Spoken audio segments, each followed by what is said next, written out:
తన హృదయంలో నిలుపుకున్న మహావిష్ణువుని అయ్యప్ప తల్లి అయిన మోహిని అవతారానికి ఆవు నెయ్యి ప్రతినిధి అవుతుంది.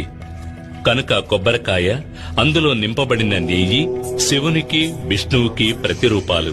తన తల్లిదండ్రులను గుర్తు చేసే ఈ ప్రసాదాన్ని స్వామికి నివేదించడం వల్ల ఆయన ఎంతో సంతోషిస్తాడు, భక్తులను అనుగ్రహిస్తాడు.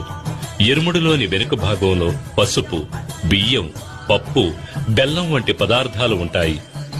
అడవి మార్గంలో నడిచి వెళ్లే భక్తులు ఈ పదార్థాలతో దారిలో వంట చేసుకుని తిని ఆకలి తీరిన తర్వాత ప్రయాణాన్ని కొనసాగించడానికి ఇరుముడిలో బియ్యం, పప్పు వంటి పదార్థాలు తీసుకువెళ్లాలి.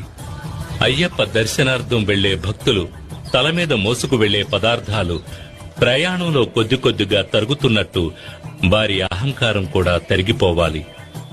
వారిలోని అహంకారం, పొగరు, కోపం, ద్వేషం